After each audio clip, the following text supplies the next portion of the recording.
So we got a special election January 10th. Hey, the balance of power hanging by a thread for the Republicans and Tommy Norman because they need to hold this seat. Now it's a Republican seat. 3 candidates in the race. Let me set this up for you. Republican nominee Mark Peake, lawyer. He actually routed Ken Peterson in a district convention in December. He's a Republican nominee, the favorite to win, no doubt.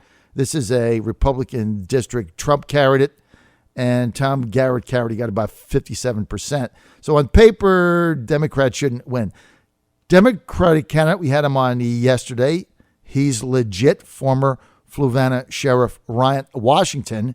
So it's like, okay, so the Republicans get out their vote, they win. What's next? Enter stage right. Joe Hines running as an independent conservative, and he says he can win, and he's joining us now. Joe, good to have you on, man. Good morning, John. Thank you for having us back on.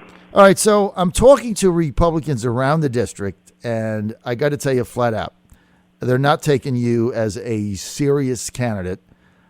I've personally told them I think that's a mistake, but that's kind of the attitude. It's like, he'll get 3%. I think you're going to get higher than that. Tell me what's going on in your race and what's your pathway here to victory, lest you be the spoiler. Sure, absolutely. Well, first of all, I like an underdog. So I grew up in an environment when I was freshman on a high school football team where we were quoted in the paper as being slow, small, and inexperienced. Every play, every down, we did everything right along the way. We ended up knocking off our rival first game of the year and went 11-0 that year, and then I ended up winning 2 of 3 championships 3 more years later. And that's where I developed a work ethic for every play, every down. Let's make this thing happen. We have a very highly motivated team. I got to tell you, the people out there really want an independent voice. They want somebody from the district who understands the district very well. Having grown up in the district and literally surveyed a piece of property in all but one locality by the time I was 18 for my dad's engineering surveying firm, and then working in economic development, heading up our practice with Timmons Group, we do a lot of work throughout the district and whatnot. People are very excited about having this option. It really is. It's cool. I never thought I would see the groundswell grassroots movement that we're seeing in our campaign. Everywhere we go, everybody is so excited about having a third-party option. Everybody's making a big deal about the balance of power of the Senate, and that's hanging in the wings. But, what we have come to realize during this campaign is the reality is we can actually restore the balance of power. It's not about control. It's not about power. It's about public service to the people within the district. And the conservative grassroots people in the district, it's just unbelievable.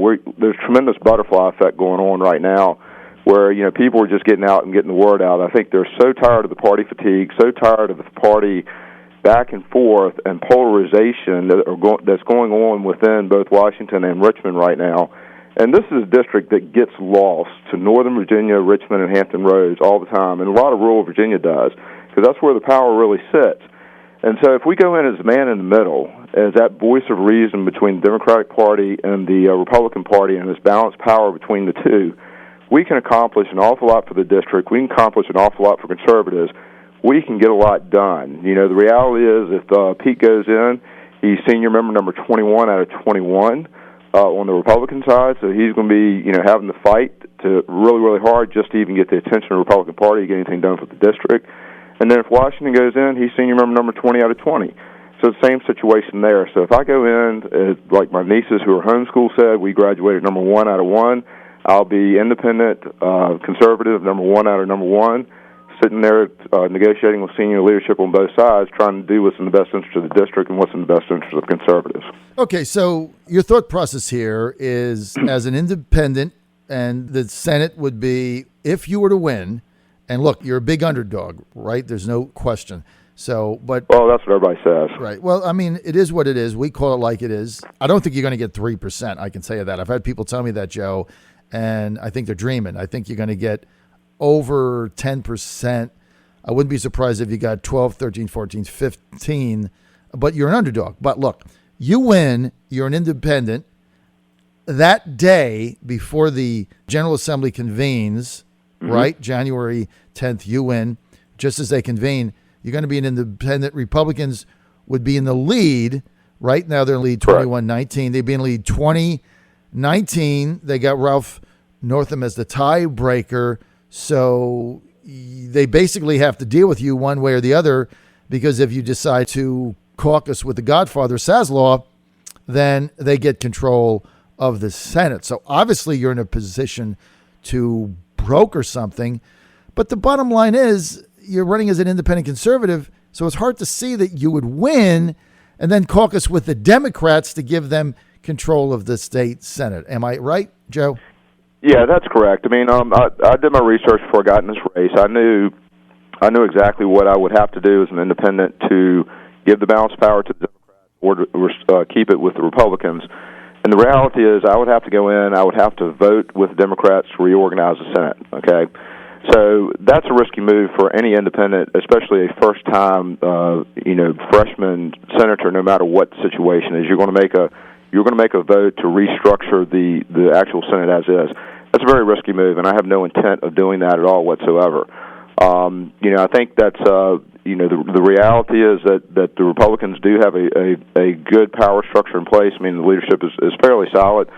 But at the end of the day, going in as an independent, again, if you're balanced between the two, it does catch a lot of attention. And again, I'm not the most junior member of the Republican Party in there. I have to be dealt with on both sides in that front, and I think that gets us a really unique position, both as a district and as a conservative, to really elevate the platform for both, and to get some things done for both, because you do need, your voice is needed on all that key legislation, or your vote is needed on all that key legislation.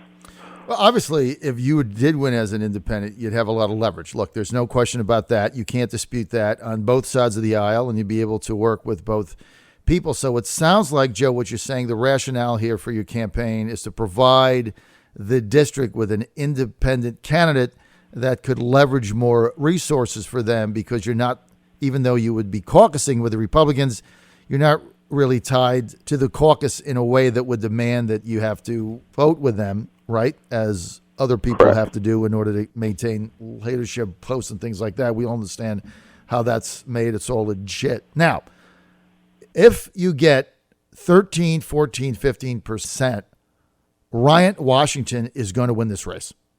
He's the Democratic candidate. He is going to win if you get 15%, because all of that is going to come from the Republican nominee, Joe, Mark Peake. This is reality. So you get 15, 16, 17%, name a number. Washington wins. The Godfather's in control. Democrats take the Senate back. Everybody is going to come down on your head and say, here's Joe Hines, came in as the spoiler and handed the state Senate back to the Godfather and the Democrats. How are you going to respond to that, Joe? I'm on the ballot fair and square, and the reality is that they, there's not a strong voice for this district. I mean, Peake's an establishment guy. He's a party insider. I'm here to serve the people is really what it boils down to, and I don't think that is going to be the case. I don't think that's going to be the case at all. I know the Republicans are very strong control of the House. It's not like there's a 51%, 49% over in the House there. So anything that gets out of the legislature, period, has got to have the rubber stamp of the Republicans via the House immediately. So, I wouldn't be in this race if we didn't think we could win it. I certainly don't think we're just going to pull 10 or 15% of the vote and tip it over to the Democrats. We're in this race. We've done our research. We're in this race. We know our path. We're not going to reveal our campaign strategy so much, but we know where we're going with it, and we feel very confident we're going to win this race. So I don't, that's not even really a consideration for us in our campaign at this point in time, because we do have the utmost confidence that we can win this thing, and we're just out there executing our plan right now. It's like I told you, next play, next down. We're going to make this thing happen, and we're committed to making it happen for the district and for the people of the district. Because again, I think there's just a grassroots movement going on out there, very anti-establishment, and it's a special election, so you don't know what's going to happen the day of the election. We could have snow or rain and have low voter turnout. I know we've had a lot of people who have already gone and voted absentee on behalf of our campaign, so we feel very confident, at least based on our research, that we're going to pull enough votes to win this thing, and that's not going to be an issue. All right, so what percentage do you guys think you need to win? Well, obviously, if you got a three-person race, you need to win at least 34%, if not more, and we feel confident that we can pull that in. And where are those votes going to come from? They're going to come all throughout the district. So we have a plan in place. We're working each locality very hard. And, again, it's a situation where we've got a groundswell support. We have people who are coming out and basically supporting us, people behind the scenes. We've got people who are working hard to make this thing happen. So, again, I think there's a little bit of a butterfly effect. I think everybody's tired of what's going on. Tired of the district not getting anything done. They want people who will listen to them. I think that's been very obvious with my background in history, because it is a long, wide district, and I'm the only candidate who actually understands the district from tip to tip and has worked with pretty much every locality in that district and has the network in place to understand the key issues along those lines. So, we feel very confident that we're going to win that. I wouldn't be sitting here today talking to you if we didn't. If I didn't feel like we would have won, maybe we would have pulled out sooner, but that's not going to be the case. We certainly feel very confident we're going to win this thing. And if you knew who was going to win the race, you wouldn't run it in the first place. So we feel very confident we can take this thing. And again, it's just going to be putting one foot in front of the other, making it happen. And we're committed. We're working hard. We know we've got an end game, and that's going to be January 10th. Until the polls close, because we've got a team in place that's going to be working, getting the vote out on that particular day as well too. So we feel very confident we can win this thing. All right, well, look, you're a legitimate candidate in this race. You've got a first-class consultant firm of Cole Muzio's Concentric Strategies, I think, working with you. I mean, these people know what they're doing. So, look, I was the first one to say you're 100% legitimate candidate in this race. But I asked you a question last week. I didn't get a straight answer, so I'm going to Sure.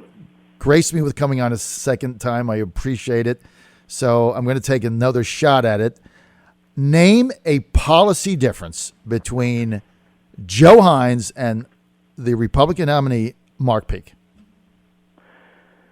Yeah, we went back and researched that, and there's the reality is Mark Peake's policies keep changing with the politics at the time. So it appears that he's trying to obviously bow to whatever's going to get him the most votes.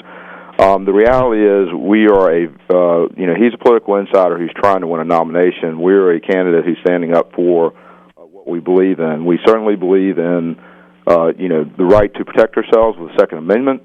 Having grown up on a farm, we had our house got broken into a number of times when I was younger. Having grown up on a farm, I learned to shoot a pistol when I was very young.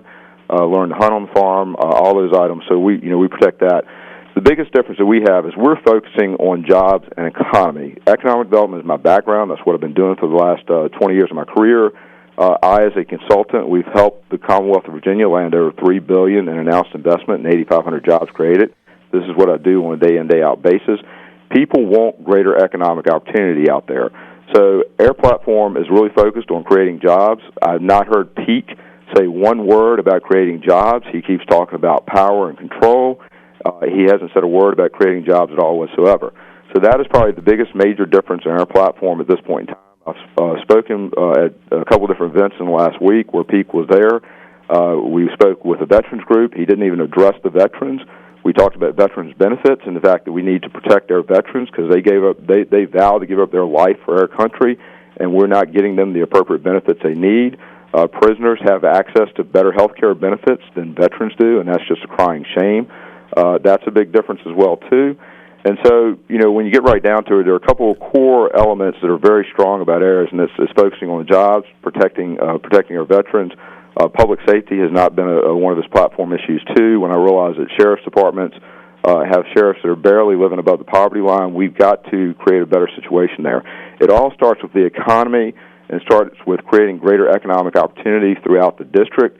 When people are having to worry about paying their phone bill, electric bill, and food bill, they get on that low end of that financial spectrum, and that creates problems for us. So we're looking at focusing on creating greater economic opportunity, and we have essentially a three-step platform to do that. Okay, first and foremost, Virginia Port Authority. A lot of people are familiar with that down Hampton Roads. A lot of people in our district are not. Route 11 potato chips, a small potato chip company in Shenandoah Valley, literally ships their product all over the world. The district has some very strong ties to the Virginia Port Authority via Hampton City College. So that's element number one. We need to think bigger, better, and beyond an international marketplace. We, as a consultant, helped Mid-Atlantic Broadband, which owns the fiber network going through the district, find a cable landing station in the Virginia Beach area to bring transatlantic cables in from Spain and Brazil. Okay, so when we bring those transatlantic cables in, we're increasing internet traffic to the world, and that's being funded by Microsoft and Hey, Facebook. man, I have to take off. It was all over the news I'm out of down time. there. Joe, so that's Joe, the I'm out of fiber time. backbone network that goes through the district. As I'm driving through the district, and I lose Joe, I'm cell out of phone time. coverage, and I realize I gotta take people off. don't have last mile internet access.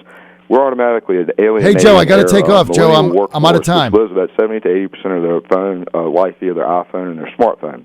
So we need Joe, to I gotta solve take those off. problems from an infrastructure perspective. Those are the major policy issues that were there.